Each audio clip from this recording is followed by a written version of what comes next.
I recently put out a video on what makes a good blank. And in that video, it was a little confusing because I talked about the overlap and which way you should overlap your blank if you're right-handed or left-handed.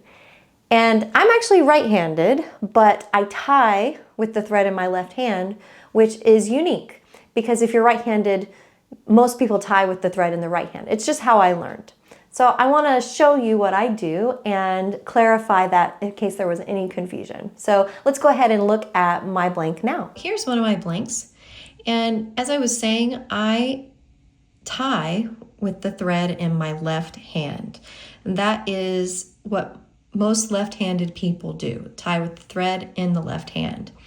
And if that's the case, your overlap is going to look like mine.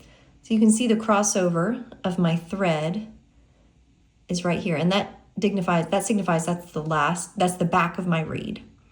Notice on the other side, it's nice and smooth. The thread is straight across. Yeah, so when you're looking at it here, you'll notice that the side closest to the finger away from me, that piece of cane is slightly off shifted to the right. You can kind of see if I rotate it. So the blade closest to me is to the left. And it should be the same on the other side when I turn it around. The blade behind goes to the right of the blade to the left. So it's offset like this. So that is if you tie with the thread in your left hand and you're left-handed. Now if you're right-handed, it's going to be the opposite. So you'll tie with the thread in your right hand, but your top blade is going to be offset to the right. So you'll actually see the blade behind you sticking out to the left, whereas mine, I can see it sticking out to the right. And why that really matters is it's when you're pulling on the thread to tighten the cane, it just helps it hold it together more so it's not going to slip the other way because the tension is coming from the left side when I pull.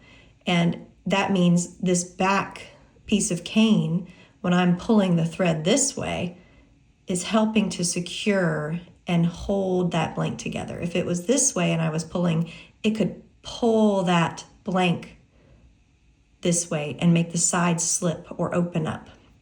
So I hope that helps explain it a little bit more.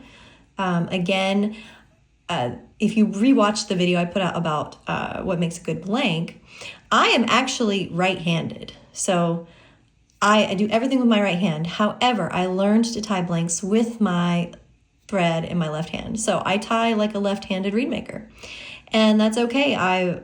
It really doesn't matter, honestly, as long as you're consistent and you are overlapping the correct direction. So I hope that cleared some things up for you, and I hope you're off to making really great blanks. If you want some more tips or just anything I can help you with, leave me a comment below.